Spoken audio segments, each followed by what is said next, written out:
Very catchy, that, isn't it? Welcome, anyway, to this program of the Owl and the Pussycat. Great to have you for another week, and we've got a new look panel for you. We start down the far end. Sue Wells, who's looking resplendent in blue from the Property Group. Nice to see you here, Sue. Thank you, Pete. Sarah, who always looks flash. Sarah Barra is a professional fundraiser, and she's with us. And Janice, who just gets younger as the recordings go on. Oh, so Janice great as part of the... Right, that's enough of that. Let's get cut to the chase. Shannon wrote to us from Burwood and wants some advice. It's a tricky one too. I've had a girlfriend for over 3 years now and would like to propose to her. We're going to the USA for a month's holiday and do the deed over... Should I do the deed over there? Should I warn her first or just surprise her?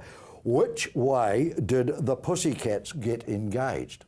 Very personal. Janice, we'll start with you. Well, I got pregnant.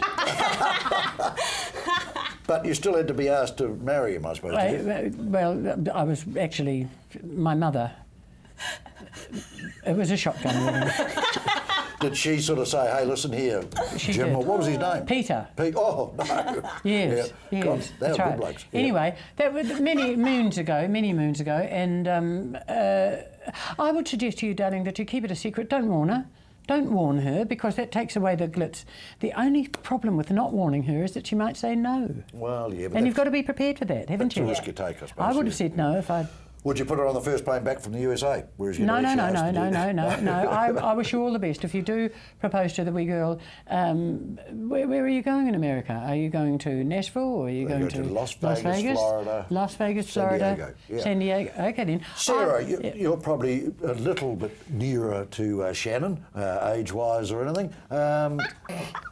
How did you get the news? There are no rings on these fingers, or in the right They places had been anyway. there, hadn't they? No, never Oh. been married. No, have you ever been engaged? No, never been engaged. Right. Good on you, keep Well, it that what way. advice would you give Shannon then? I was it? think definitely don't tell her. It's so cool if it's a surprise, and she would love it, I'm sure. And he must be pretty sure she's maybe 3 going to say years. yes. Yeah, Otherwise, he might not be wanting to ask her in It's such a a way. 3-year relationship, 3 as years. Janice says, so you'd be reasonably sound, I would have Yep. thought. Yeah. Sue, Prenup. Prenup. Shannon, 3 years Relationship Property Act. Get in there, make sure you're signed and sealed. Second thing, check her ring size. Before you go out and buy a diamond That's ring, right. you don't want something flopping around all over the place, or even worse, if she's a little on the larger size, you want the ring to not squish on. You also want to make sure it looks good. Don't buy her opals, don't buy her emeralds, don't buy her pearls. What's wrong with emeralds? Emeralds are unlucky, so are Hey, opals, and they fracture. Well, hang on. And your marital status? Thank I've you. got a dog. Shannon, Hey, I reckon it's lucky. if you want a nice modern way of doing the deed, Shannon, if you want a nice modern way of doing the deed, I would simply suggest that you update your Facebook status and then ask her. can I just move that subject along a little bit? You are pre-proposing that in fact he's going to have the ring and everything. Oh, absolutely. Why can he just not ask her to marry him and then they go out and shop And she together? helps Exactly. choose the ring. Is that oldie worldy? No, yuck. If you want to do it properly, No, but they never get the right ring. He will never choose the right well, ring that she likes. you know that's going to happen anyway. But I mean, if you front up without a ring, it's like going to a party No. without a bottle of wine. You know, don't come the old soldier with me. I can No. quote an experience of a friend of mine who got engaged in Fiji, and she said yes, and he then gave her the ring, and she threw it in the ocean. Well, she there said, you if that's go. all you think I'm worth. There you go. Yeah, so- There you go. What? You're saying yes, you do buy the ring? Absolutely. Well, it didn't work in this case. She threw it No, in the he was sea. clearly cheap. Might have been all he could afford. She might have been cheap. Well, isn't it better to find out that way? You see, they could have gone and they could have I also mollified think- things. No, I disagree. I reckon that you go together to choose the ring. If when you get engaged, darling, Thank you. go along with your young man. He's paying after all. That's right. And so you may as well get what you want. Exactly. The helicopter pilot I was engaged to, who turned out to be not much chop, left me with this beautiful ring. Beautiful ring. Would you have sooner had a helicopter? No. That's a beautiful ring, and it has got emeralds, and I haven't been unlucky it's with lovely. it. It is. It's a lovely ring. lovely. And the ring is important. Could you show the people out Shannon. there rather than just the panel, do you think? Certainly. Yeah. And then it goes missing. Over there. Oh, over there. Are we on the Now, right where one? is it? There. Where's the camera? There. Okay, I'm over there. Oh, God, we never saw it. OK. Silly call. She's all over. Yeah, OK. Thanks All right, very much. Janice has a lovely ring. Let's just acknowledge it and move on. Right, move on. It's got emeralds in it and it hasn't been unlucky for you, Janice. Not at all. Okay. No. So, Shannon, the advice is get the ring. No. Choose the ring together. Right. Yeah. Down the other end, there's a bit of lip syncing going on. You're saying what, Sue? I think, you know, Go prepared with the ring. go prepared. Yeah. Absolutely. Raises the other question, and it's old-fashioned, I suppose. Will Shannon talk to her parents before he flies to the state? Well, aren't you meant to ask for hand in marriage? No, not anymore. She's definitely not, not. she's not a chattel. Yeah. What about Janice's mother, who said you will get married? That's Oh, different. Different generation. She put her foot down with a firm hand, and she got the brothers in. They came through the room, you know, like broad beans in a pod, and said, "What are you doing next Wednesday?" And I said, "I turned 20," and they said, "That's a good day to get married." Nobody asked me what I wanted to do. How far up the duff were you at that stage? Oh, lovely question. 100% is the correct response. Yeah, that's right. You can't be a little bit pregnant. Right. That's Well, terrible. I don't know whether we answered your This is question no, correctly, it's Shannon, because it's true. very divided on the panel here over how you would approach it. I think at the end of the day, just trust your judgment. I think you know the girl, you know the family, what's best for her and you. Go for it. And I hope you have a very long and happy life together as well. Yes. All right. Brett from Redwood writes, I'm a 21-year-old student and I'm wanting to meet a girlfriend. All my mates tell me, well, it will only happen at a bar. I've tried this, but to be honest, it is like a meat market. Can the panel come up with other areas I could try because it's not working for me at this stage? So an alternative to a bar to meet people. He wants to meet a girlfriend. Sue? 21, you say? Yep. 21-year-old male, student volunteer army. If you're into church, you'll find a nice girl at your church group. If you are into the theatre, you will find that you're probably the only straight man there and you'll have the picking of all of the girls in the drama society. That is a very good way of going and doing business. But be yourself. Don't go and do something you're not interested in. And that's advice that over the years I have learnt stands the test of time. Be you, do what you like, and the person that is right for you will be just around the corner. Good advice. With some of the limited activities going on in the city, for argument's sake, a bar has sort of become, hasn't it, the meet and greet place? No. No, definitely not. Never has, never will. Never has, Janice, in your day? No. You've worked You in go bars? for party. Yeah. I've worked in bars. I've worked everywhere. But the thing is that you never meet a decent person in a bar. Really? Never. No. Join the bridge club, darling. Join the bridge club. Well, he's 20. Oh, I was He's gonna say 21. 21. The children play bridge. He should go to yoga. That's where all Yoga? the hottest girls are. Heaps of women, or dance Oh, classes, yes. or a sports Yes. kind of club. Yeah. Perfect. Yes. Highland dancing or something. Beautiful Salsa. posture, lovely girls, Yes. something nice. Yeah. Join a gym? Oh, gym's good, but I don't actually think you score No. at a gym. And also the pub thing. Well, what I was thinking, I went out recently to a drum and bass gig.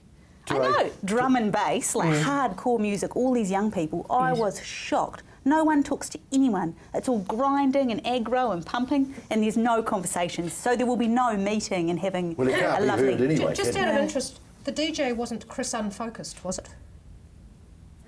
My son. No. No, it was a female MC called Tali, actually. Are you recommending him or dissuading people? No, I was just thinking if there was a whole lot of bumping and grinding and all sorts of other action, I was I going to think go that home was and have a the- great big It was talk. I think that was the men music. grinding by themselves, Oh, was not it? with other women, you know, just Oh, my aggro. God. Yeah. I think Is you're that reading what they far do too these much into days? it, Sue Drum and Wells, and we'll be bass. back after the break. Okay. Oh, thank God I'm too old.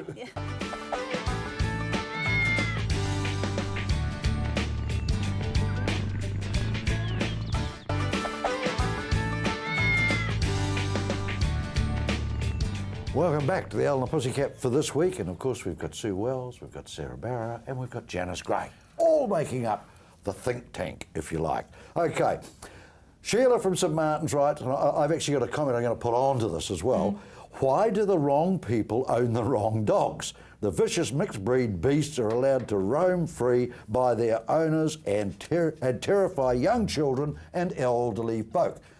Well, we'll start with, we haven't got any children, we'll start with elderly folk. Yeah. This elderly folk has a dog, and I have fences, and I've had 3 dogs, so I know what looking after dogs means.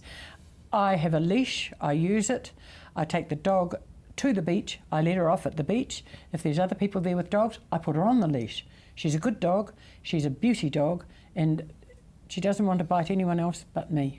Some dogs are terrifying, though, aren't they? Oh, Sarah? those Very big terrifying. And especially Sarah, bulldogs. aren't they, Sarah? Yes, thank you very much. They are, and especially with children, because you want to stop your children going up and touching all these dogs that look all rabid in the mouth, but they just want to go and play with them. But yeah, not good. Sue. I think, Sheila from St Martin's, that you probably should come down to Hanson Park, which is where we from St Martin's tend to congregate with our pooches. I do think you have a very good point in that no matter how much we love our dogs, not everybody else does. Correct. We know our dogs and not everybody likes them. Little kids in particular are terrified of, absolutely terrified of even the sweetest, most gentle dog. And I think mine is if she sees a kite or a helicopter toy thing, she's off. And I have to be really careful of that with her when I'm in the park, because when she's running barking at it, she can look like a blooming terrifying Wolverine creature. Well, there's a toddler in the road gets bold. Oh, it makes you, Right. so But you... there are people that shouldn't have dogs. That Absolutely. don't know how to own dogs, don't know how to care for them properly. I think that's where Sheila's coming from. Yeah. I agree, You've Sheila. got to be a responsible dog owner, and it seems to be some breeds and some owners just have no thought about being responsible. I did, in my stint on council, one of the things I loved doing was the dog control stuff. And we used to have to do hearings with barking dogs and dangerous dogs and all that sort of stuff. The things I learnt out of that when I didn't own a dog was that they all have two things in common. All dogs will bark and all dogs will bite. Really? Always. All dogs will bite. You know, you provoke a dog, doesn't matter what the dog is, all dogs will bite. It's in and their you nature. can't get too complacent, even with the nicest dog. And also, Sheila, if you have children in the family, explain to them that they just can't go up and grab them. They're not a toy. Yeah. They're not a toy. And often I think that dogs react to, and they're frightened by, children advancing on them. I have the most beautiful dog in the world, but I also have the most beautiful grandchildren in the Yes, that's world. right. And I'm sorry, they just don't mix. And It's not wise too. They've got to be told, and both have to. The dog and Yes, the grandchildren that's right. have to be told. Yes. So just on that, I walk my dog at about 6:45 every morning, and I thoroughly enjoy it, and it's good for me. But if I keep slipping and tripping on huge dog turds, you irresponsible prats that don't take a plastic bag, I'd bring in $1,000 fine. Simple as that. And I know they're big dogs because they're big turds. Yeah, so... Then ring the council, ring animal control, tell them which park you go to, tell them it's an ongoing problem, and they will send someone out. Will they? Talk to Mark Vincent, He's lovely. isn't he? Absolutely lovely man. It's just a real bugbear with me, that's all. I mean, we take the bag, it's a tiny dog, does a tiny poo, and here am I you pick slopping it up. around in huge stuff. You know, Lovely. Here's a lovely mental picture, Yes, isn't it? isn't it? Yeah. I hope you've all had your dinner out there by now, which will be great. Okay. Good on you, Pete. So we needed to know that one, which was interesting. Okay, just a bit of an issue here too from Julie of St Albans. She says, my son wants to buy his first house, but needs more funding and has asked me for the balance. Should I just give it to him or formalise a loan with interest? Now, I know this is parent and it's a tug at the heartstrings. Does reality have to kick in, do you think, Sue? Yes. Absolutely. Yes. Rule number one, Sue. never lend anything you're not prepared to lose. That's a good one. If you can afford to give your child whatever it is, start from that perspective. I don't think you charge kids interest. That's not, I just don't. I mean, it might be that you could leverage the equity in your own home, you could do it that way, but whatever you do, you must get it formalised, you must get a written contract. Correct. You might even want to think about setting up a family trust so that you and your son could be part owners in the same property. But be very careful when you lend to family, because that relationship is so much more important than money. It can so easily go wrong. Well, there you go. Sarah, I thoughts? tend to agree actually with you. Me It's too. either a gift, it's not something that you want to put interest on, or you don't do it at all necessarily, or the family trust option probably is quite a good idea. Like, I've looked at that as far as having relationships with people and then buying a house and making sure that what I have is protected into the future, and it would definitely be through a family trust, without a doubt. This is Do you different. know, the other thing that went through my mind with Julie's letter is, you know, we don't know how big her family is. I mean, this is just a son. That's true. That's true. And how often is there a scrap after, oh, you did it for Jimmy and not doing it for Joan? Yes, You know, yes. fair comment? I agree with Sue, 100%. No interest? No interest. Okay. Family. All right. Tell me, you know, I'm going back a long time in my memory bank now. Do parents still charge board for children? Yes. Good. You we've did? moved on I to do. it. When did you start? I started When they were earning? No, I started this year when for the third month in a row we went over our internet cap, and now we have unlimited internet and it's paid for by my son. Right. So that's board? our board arrangement. That Well, is that's what good. he pays. That's fine. Yeah. How old is he? 21. Oh, yeah. Sarah, did you pay board as a... I moved out of home at 17, so Oh, I right. was like, you know, paying rent Yeah. at that age. So I've always been quite self-sufficient. I don't actually believe in children being let off No, paying, I and I don't think they either. shouldn't just pay like 20 or 30 bucks a week. It should be a proper amount that they pay. Remember, cast your mind back a few weeks, we had a question about saving, saving in Exactly. schools, and where's the old post office book, to get them into the habit of it. So board is one of it? I think so, yeah. Yeah. Now, of course, you probably didn't have time to pay board because you were I with certainly child. did. Yeah. No. I wasn't a child. With child. Pregnant person, but I started work at the age of 14, and I began with the post office. I was a telegram girl. That was probably the reason I had to have my knees operated on. Anyway, £5 a week I got. My brother insisted that I give Mum £2.10 a week board. That's high, isn't it? What were it you getting, was. £5? £5 a At week. 14? At 14, yes. That's a lot of money. It is a lot of money, and I worked with the post office for 5 years, and when I got married, they gave me £60 as a lovely start-up. Wow. I think that you wouldn't What find sort that of hours anymore. were you working for them, Janice? Just roughly? Monday to Friday. 40-hour week? 9 till 5, yes. It's a high wage, isn't it? £5, it was marvellous. Hey, sorry, it wasn't an after-school job. No, it was You left permanent. school at 14. And then I became a telephone operator. Hello, Told here, number please. And then I became a telegraphist and did a bit of Morse even. At the school, the staff training school, they were still doing send and receive 22 words a minute. Amazing, Grace. Yeah. Amazing. Amazing. Yep. I only did it because my dad did it. Oh, right. All right, we're going to I got it. come up with a tricky question next up, so don't go away. We'll be back for the last time with the Owl and the Pussycat for this week.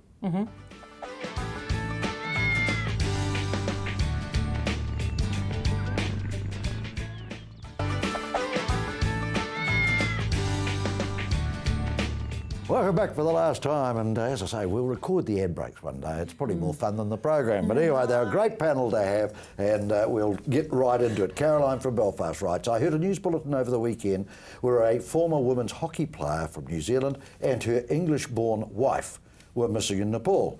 Yes. It got me thinking, if Grant Robertson became Prime Minister, would he take office with his husband?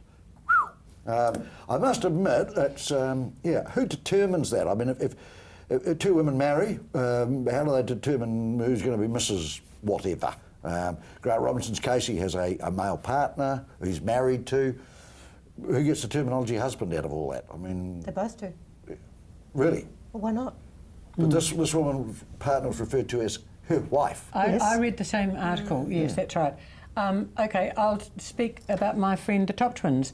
Linda is the husband, Donna is the wife. Right. And that's their decision they've made? That's how she referred Mrs. Top. I was going to say, and they Donna, trade as that, do they? I don't think they trade, darling. It's not as if they throw parties in their front All right, room. so they book into a pub to stay the night. Mr. and Mrs. Top. It's Mr. and Mrs. Top. Yeah, that's Well, the now point hang I was on. getting at. I no. don't know. I don't know, actually, now that I think about it, because Linda has never called herself Mr. When she's keen, she's Mr. But no, but Donna is definitely the wife. Right. Wifey, Linda Sarah, calls any her. thoughts? I don't think Grant has to worry. It's not going to happen. Oh, You know? Oh, dear. Yeah. uh-oh. Yeah, All right, I but think it's up yeah. to the individual couple. Yeah, Right. if it's Yeah. husband and husband, or husband and wife, or wife and Yes. wife. Top and she- bottom. Yeah, and she could have been referred to as a wife, and the other one is still a wife too. You can have two wives, right? So have you encountered this at all? or- Yeah, I think the last American ambassador to New Zealand was gay. Yes. And his partner who was with him, Dwayne E. McCain, from memory, I'm just trying to think of the American ambassador's name, lovely guy, were just two blokes. But did they call themselves Mr. and Mrs. or husband and wife? No, or they're husband both, and they're husband both, they're both misters. Yeah, it was just an interesting comment, and I thought... When you get to know a gay couple socially, they do refer to wifey and the familiarity between friends and Really? everything like that. Come on, darling, your place is in the kitchen, you know that. You know, this kind of thing. So it's a familiarity thing that you they don't use the discover word more. partner as often. I think so, in formal situations, yes. I don't call my dog my partner, but I am its mate. Okay. All right. Well, we're trying hard. He for really you. cared about that, didn't he? I went straight through to the keeper, Janice. I've got to tell you. Okay, I've moved on at that stage. Okay. It's Catherine from Mirabelle says, I was shopping in our local supermarket and nearly collapsed when I saw a leg of New Zealand lamb was $44. Yes. Don't we grow sheep in New Zealand anymore? The poor old farmer wouldn't get this for an entire sheep. $44 for a leg of New Zealand lamb. Outrageous, Sue. Oh, you're being fleeced. Quick as a If you flash. knew, Susie, Okay. Why is it so expensive? And the other story is we don't get the best cut anyway. No. The best cut goes to Europe. Well, that's or something. a global economy. Our meat's being exported now. We're just the end-of-line consumer. We don't get the first pick like we used to. But we do at the price. Well, you get the first pick of the price. We have a German border with us at the moment, not a border terrier, a border person. And he tells us he is horrified at the cost of food in New Zealand, how expensive it is here. And of course, we just take it for granted that. No, because we can't do And anything about it. does he relate that to New Zealand product being in Germany? I mean, is it so much cheaper than product here, our product? No, it's just, I suppose, because in Europe too. You know, Europe's very different price-wise, all over the place, and it all depends on taxes and that kind of thing. But Sarah, just going from that letter of Cap's, I'm thinking, you know, the leg of lamb now would have become a treasure, a luxury item in our country. It doesn't even taste very good a lot of the time. Like, I've bought legs of lambs in those vacuum-packed bags, and it is about $40 or something. You get it home, you cook it, and you're just like, the taste is like not quite right. Is it the taste or the age? The butcher's amazing, but the Kashmir cuisine is my butcher. Gosh, he's good. Great. Well, I don't know. But it's Peter expensive. It's way more than 40 odd bucks. But Do you think your taste might have changed, or the lamb definitely doesn't taste the No, same? the lamb isn't the same. I'd like to know, I've got Yes, a dear. question. I'd like to know who you have to hongi to get a crayfish. I could see you're right. Yeah. Could you? Yeah. Okay. Would you? Yeah. At least You you did know this last where the time. crayfish is going to come from. Did you know that in New Zealand we eat pork that comes from China? No, Did I you don't. know that? I don't. Look at your pork. I don't. Bet you do. I don't. Where do you I get go your to the pork butcher. from? Okay. And he's Yeah. got a beautiful sign outside. Our pork is locally produced. Good. Free range. Because if Yes. you look at the stuff in the supermarket Awful. and you look at the labelling, it's Yes. packaged in New You Zealand. don't buy meat from a supermarket. You don't know Yeah, where that I meat's don't. come from. I can tell you of don't a know. restaurant chain in this city who get 2 container loads of pork from Melbourne every week. Yeah. Yeah. And it's sold as New Zealand. Bugs me. pork, I mean, obviously, on I their will menu. not buy pork No, at the don't buy supermarket anymore. any meat If at the I'm going to eat supermarket. anything that comes in from China, I want to know it. Make a choice about that. Right. Just a digression. Anyone had whitebait yet? No. No, I love whitebait. Pete, have you had whitebait yet? I have. How was it? It was gorgeous. Did you really enjoy it, Pete? And I thought of you all, of course. Yes. Liar. Yeah. From the Ashley River, was it? No, I think it came from the West Coast. Can I tell you a little funny thing about Yes, whitebait? A year ago, I went to a Chinese man around the corner and got $20 worth of whitebait. Wanted it, you know, cooked it, ate it, was crook. I ate the next bit thinking it couldn't have been the whitebait, crook again. I went back to the Chinese man and I said, whitebait, I ate it Monday night and I ate it Tuesday and I was sick both times. He says, why you eat it twice? Chinese logic, you see, isn't it? Why did you go back for All more? right, well, I said, I still have a little left and I could take it to the health department. He gave me my money back. I was going to say I would have taken it to him and said, why don't you eat it? No, Yeah. no. And he'd have And come down with it's it. put me fair off. I It's don't fair off. blame you. Put You know, me- I see people whitebaiting in the Heathcote. Yeah. And I Right. think, are you out of your cotton picking mind? Don't you know what is in that water and how long those Exactly. And then I look at the statistics on Campylobacter and all of the other stomach-related illnesses in Yes. Canterbury, and I Yes. think, does anyone ever join the dots here and maybe think, is there a connection between whitebaiting in a contaminated waterway and Correct. And eating it. and you see whitebait for sale in any fish and chip shop in Christchurch now? I won't go near it. No. You know, where has it come from? Ashley River, but How I old think is it? it's the Avon. Okay, speaking of old, we've got to go, Janice. Bye-bye. Thanks very much to the Lovely, panel. isn't it? We'll catch you next week Yeah, for another round of you'll know Pussycats. Keep someday, those like cards I and letters know coming in, as someday. Dean Martin used to say. Okay, we love your feedback.